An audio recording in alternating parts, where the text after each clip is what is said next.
A medida que avanzaba iba encorvándose sobre su bastón, aunque las muñecas le producían un verdadero martirio. Arrastraba por el polvo sus zapatones con cordones amarillos de cuero. El sol caía sobre ella implacable, y su sombra se iba haciendo cada vez más pequeña. Aquella mañana vio más animales salvajes de los que había visto en los últimos 50 años. Zorros, mapaches, puercoespines, martas. Los cuervos trazaban círculos en el cielo, graznando y chillando.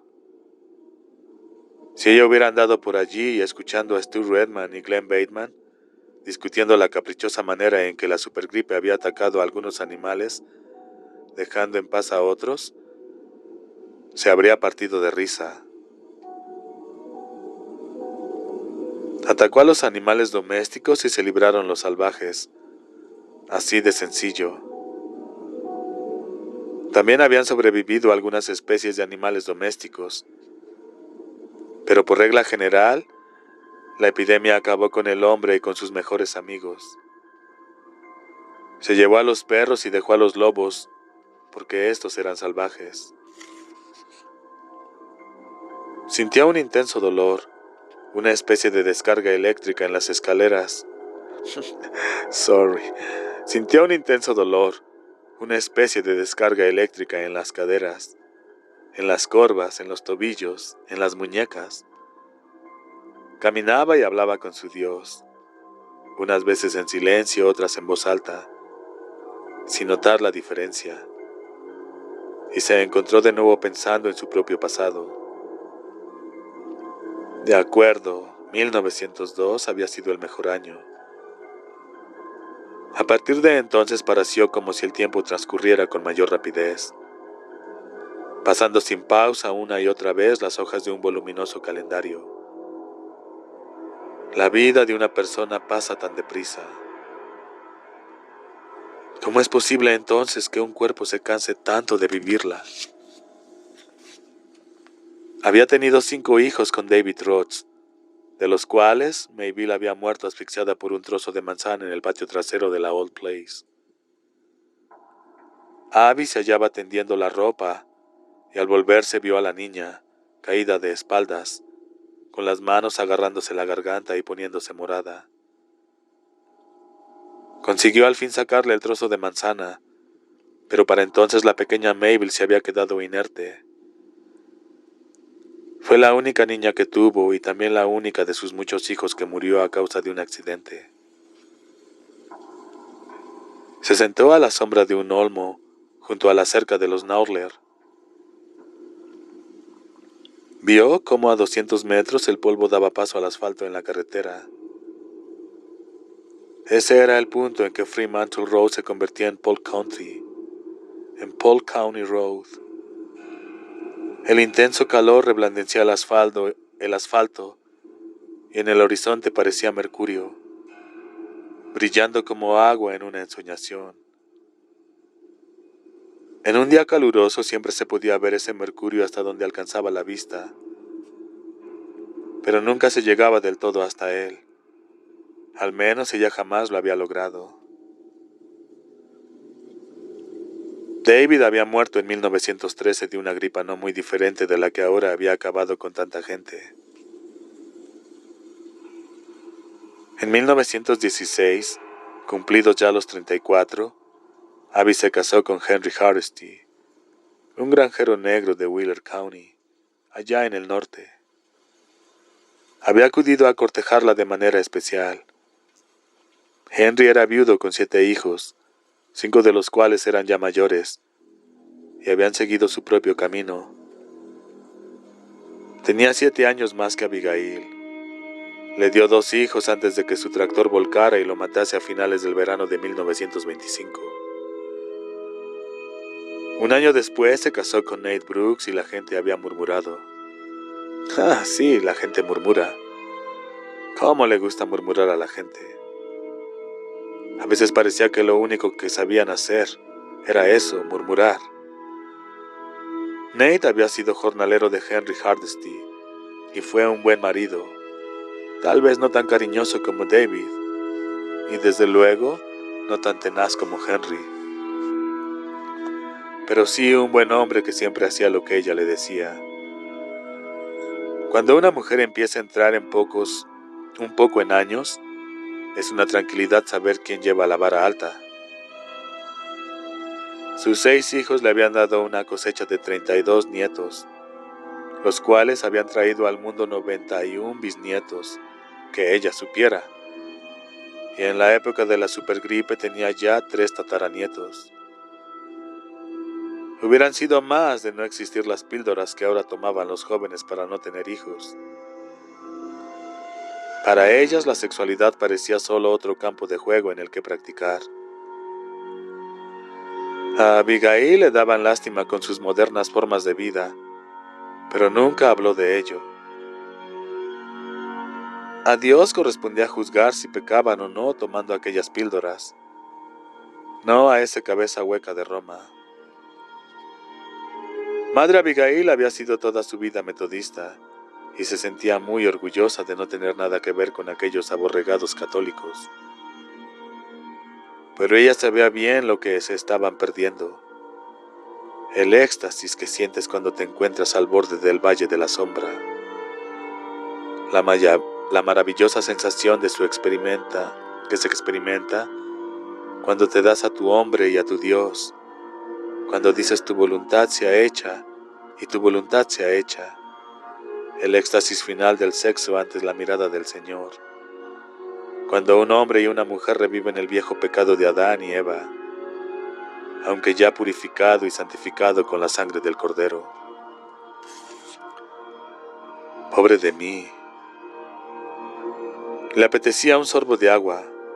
Deseaba estar en casa en su mecedora. Quería que la dejaran en paz. Ahora ya podía ver el sol brillando sobre el tejado del gallinero. Delante de ella, a su izquierda, poco más de 1 kilómetro. Eran las 10:15 y no lo había hecho tan mal para ser tan vieja. Entraría y dormiría hasta tarde. No había nada malo en ello, al menos no a su edad. Avanzó arrastrando los pies a lo largo del montículo con sus pesados zapatos cubiertos ya por el polvo de la carretera. Bueno, había tenido un montón de familiares para bendecirla en su vejez, y eso ya era algo. Algunos como Linda y ese mamarracho de vendedor con el que se había casado. Ellos nunca iban a verla. Pero estaban los buenos como Molly y Joey, y David y Katie, suficientes para compensarla por 1 millón como Linda, y el mamarracho de su vendedor que iba de puerta en puerta, vendiendo cacharros para cocinar sin agua. El último de sus hermanos, Luke, había muerto en 1949, a la edad de 80 y algo, y el último de sus propios hijos, Samuel, en 1974, a los 54 años. Había sobrevivido a todos sus hijos. Eso no era natural, pero parecía como si el Señor tuviera planes especiales para ella. En 1982, al cumplir los 100 años, su foto apareció en el periódico de Omaha, y habían enviado a un reportero de televisión para que hiciera un documental sobre ella. ¿A qué atribuye haber llegado a tan avanzada edad?, le había preguntado el joven, y pareció decepcionado ante su lacónica respuesta. A Dios.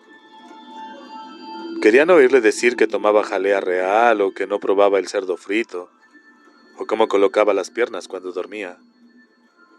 Pero ella no hacía nada de eso. ¿Y por qué iba a mentir? Dios da la vida y Él te la quita cuando quiere. Katie y David le habían regalado un televisor para que pudiera ver las noticias, y recibió una carta del presidente Reagan, que tampoco podía decirse que estuviera en la flor de la juventud, felicitándola por su avanzada edad y por el hecho de que hubiera votado siempre a los republicanos. Bueno, ¿a quién otro podría votar? Roosevelt y los suyos eran todo comunistas. Y cuando hubo pasado el límite del siglo, El pueblo de Hemingway le había eximido el pago de sus impuestos a perpetuidad, debido a esa misma edad avanzada por la que le felicitó Ronald Reagan. Le entregaron un documento certificado que era la persona más vieja de Nebraska, como si eso fuera algo que hubiera que poner ejemplo a los niños, para que crecieran tratando de emularlo. Sin embargo, lo de los impuestos había estado muy bien, aunque todo lo demás fuera pura memez. De no haber sido por ello, habría perdido el poco terreno que todavía conservaba. Como quiera que fuese, hacía tiempo que había perdido casi todo. Las propiedades de los Fremantle y el poder de la Asociación de Granjeros habían alcanzado su punto culminante en aquel mágico año de 1902. Y a partir de entonces fue declinando irremisiblemente. 2 hectáreas era lo único que quedaba. El resto se lo llevaron los impuestos.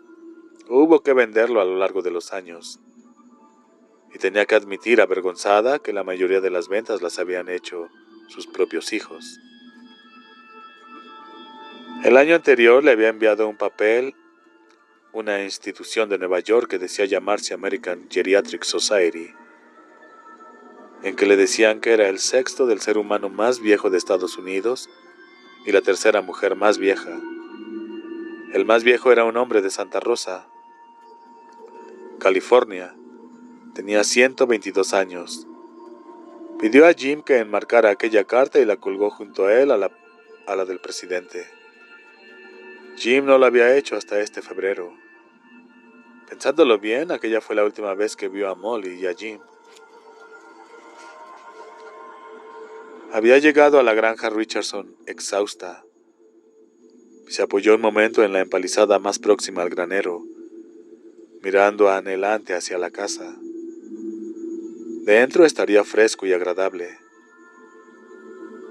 Tenía la sensación de que podría dormir todo un año. Sin embargo, antes había que hacer algo más. Con aquella enfermedad habían muerto muchos animales, caballos, perros, ratas, y quería averiguar si entre ellos estaban las gallinas. Sería una broma realmente pesada si descubriera que, después de haber hecho todo aquel camino, solo iba a encontrar gallinas muertas. Arrastrando los pies se encaminó hacia el gallinero, que estaba adosado al granero, y se detuvo al oír el cacareo en el interior. Un instante después, un gallo graznó irritado. Muy bien, musitó. La cosa aún funciona. Se volvía cuando vio a un cuerpo caído sobre un montón de leña, con una mano sobre la cara. Era Bill Richardson, el cuñado de Ari.